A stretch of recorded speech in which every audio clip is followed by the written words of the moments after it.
Hey everyone, today I want to talk to you about plateauing, being stuck in your program, not getting stronger, and not seeing progress in your lifts. There are a number of things that could be hindering your progress in the gym. Lack of sleep, poor nutrition, lack of consistency, lifestyle stress, job, family, school. But for the sake of this video, we'll assume that all of those factors are not the problem. Why are you still stuck? Because about 90% of my viewers could be placed in the beginner to intermediate category, I am going to address the starting strength 3x5 and strong lifts 5x5 programs. When I work with someone online or a new member comes into the gym, I'll ask them what their current training program looks like. 9 times out of 10, they will say 3x5 or 5x5 programs. So, a big part of this video is going to be me talking about those two programs. I recently read an article by Greg Nuckols. In this article, Greg talks about transitioning from a beginner to intermediate to an advanced strength athlete. While I already knew a lot of what he was talking about, I thought he did an awesome job of explaining everything in a clear and understandable manner. So, I will be referring to some of the things Greg talks about in his article, and I have to give credit where credit is due. If you would like to read the article for yourself, you can find it at this link. Now, let's talk about the 3x5 and 5x5 programs. I think these programs are great if you're a beginner. We have to realize that 3x5 and 5x5 are beginner programs. They're designed for someone starting at square one. These programs are designed to get you familiar with the lifts. On these programs, you bench, squat, deadlift, and press overhead.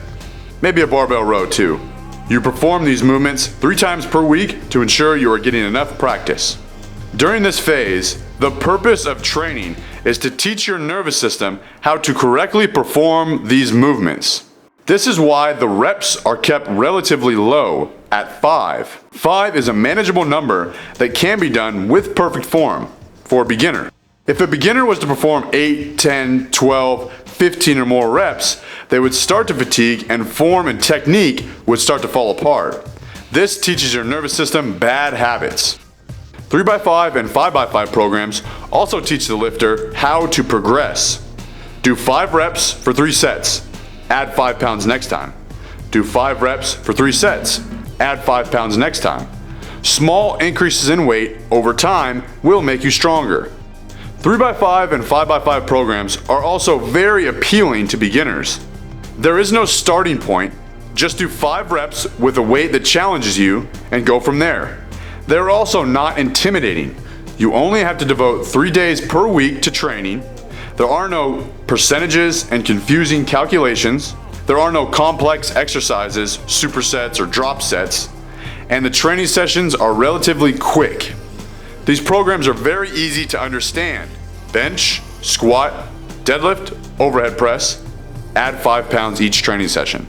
I've heard a lot of people say they love 3x5 because they can get in and out of the gym in 45 minutes.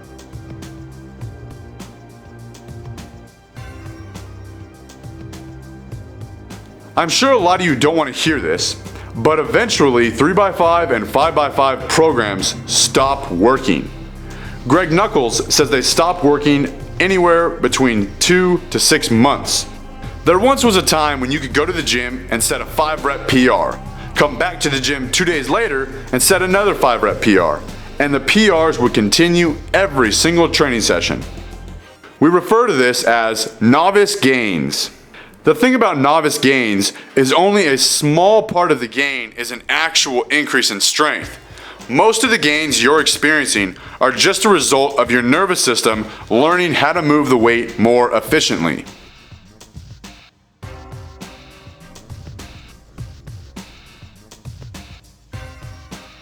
I've had people come to me in total disbelief and confusion when they stop making progress on these programs. Consider this. You increase 5 pounds each training session. 3 training sessions per week, that's a 15-pound increase every week. There are 52 weeks in a year. That's a total increase of 780 pounds in 1 year. Obviously, that's unrealistic. These programs do not last forever. So, what do you do once you've stopped making progress? The short answer is, You need to work on getting bigger muscles. You get bigger muscles by increasing volume, i.e. more reps in your training. A bigger muscle is a stronger muscle. Now, before everyone gets their panties in a bunch, let me explain. I am not saying that someone with big muscles will always be able to lift more than someone with smaller muscles. There is more that determines how much you can squat, bench, and deadlift than just the size of your muscles. Experience, leverages, technique all play a major part in how much weight you can lift. What I am saying is that if you take an individual and make his muscles bigger overnight, he will be able to lift more weight tomorrow. Let me illustrate. This is Paul, and this is Pete. Paul has 30-inch legs. Pete has 20-inch legs. If we saw Paul and Pete walking down the street and we knew nothing about them, we could not conclude that Paul squats more than Pete just because he has bigger legs. Pete might have 15 years of experience in powerlifting, while Paul just started lifting 6 months ago. Pete might be built differently than Paul, giving them two different leverages. Please don't take these pictures literally, I just drew two different shaped men. Pete might have perfect squat technique, while Paul has some ugly ass squat form. With all these factors on Pete's side, there is a definite possibility that Pete can squat more than Paul, even though his leg muscles are smaller. This is how you explain a 180-pound powerlifter who can out-squat a much larger bodybuilder.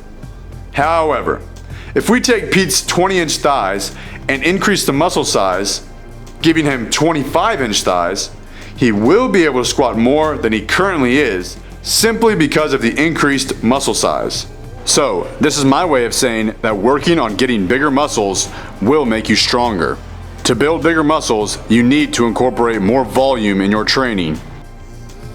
Doing lots of volume is tough work, and a lot of guys will avoid doing it by citing some stupid Instagram meme. 20 reps? What is this, CrossFit? Doing more than 10 reps is cardio. I've also heard some guys give some BS excuse like, I don't do volume training because I want to be the small guy who surprises everyone in the gym with how much I can lift. I don't want to look like one of those steroided out bodybuilders. Avoiding volume training in the gym for fear of an extreme result is ignorant. That's no different than a fat chick saying she doesn't want to work out because she doesn't want to look like one of those skinny, superficial swimsuit models. You won't, I promise. Okay, I need more volume in my training. Where do I start? First, let me show you what volume is not. Volume doesn't mean 10-pound dumbbell curls for sets of 30 reps. Just because it burns doesn't mean it's doing any damage. You need time under maximum tension, heavy ass weight for an extended period of time. Just showing up and plugging in 3 sets of 5 is not going to get you very far. It's a start, and I do think it has value, but eventually you're going to need to put in some drastic work if you want drastic results. I hear it all the time. I don't have time to train more than 3 days per week. I don't have time to be in the gym for more than 45 minutes. I work all day. I need to get home to my family. I have too much homework, and on and on and on. That's fine, and that's totally understandable, but don't beat your head against the wall when you aren't seeing the results you want. You get out what you put in. Step out of your comfort zone, start challenging yourself, and start focusing on building some muscle. Here are some quick program ideas that you can add to your routine. Take 65 to 70% of your 1 rep max. If you don't know your 1 rep max, take 75 to 80% of your current 5 rep max. Now, complete 50 reps with that weight in the following fashion. Do as many reps as you can with the weight. Leave 1 or 2 in the tank.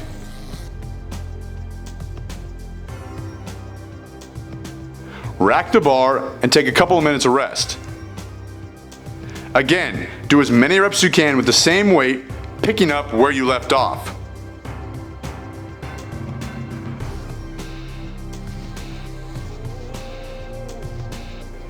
Rest for a couple of minutes. Continue doing this until all 50 reps are done. This can be performed for any of the main lifts.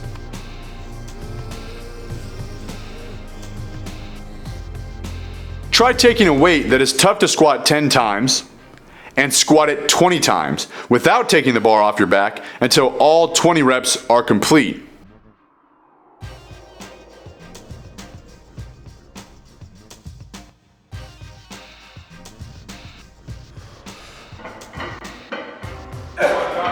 That's it, down and up.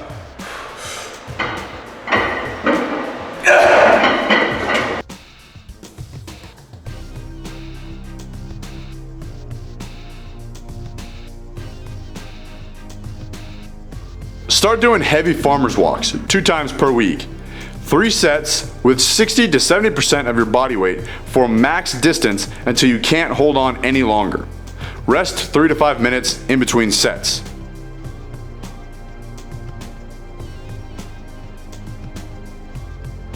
Start with the barbell and perform 10 reps. Add 10 pounds on each side. Immediately perform 10 more reps. Add 10 pounds on each side. Immediately perform 10 more reps.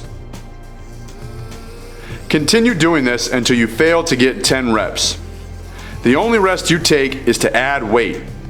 Once you fail, rest for 3 minutes. Now go back down.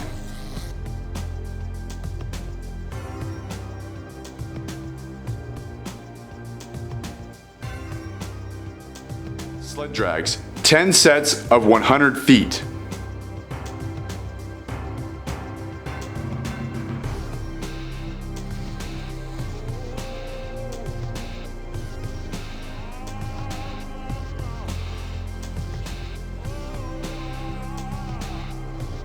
At the end of your training session, start doing 100 push-ups, any breakdown you want.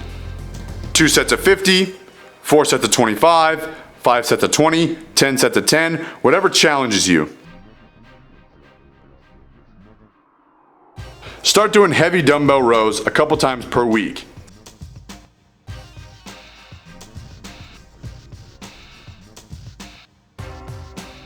If you are plateauing on the 3x5, 5x5, or any similar program, it's time to switch things up.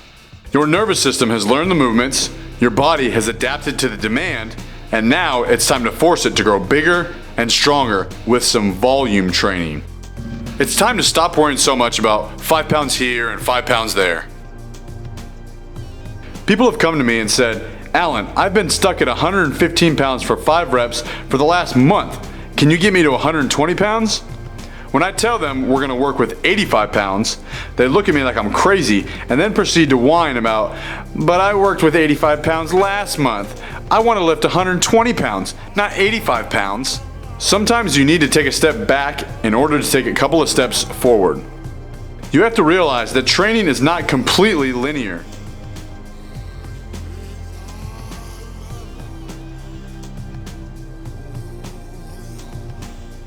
Instead, you have to ramp up, scale it back slightly, ramp up higher, scale it back slightly, and finally, ramp up to your goal. Stop being so afraid of taking weight off the bar and start including more volume in your training.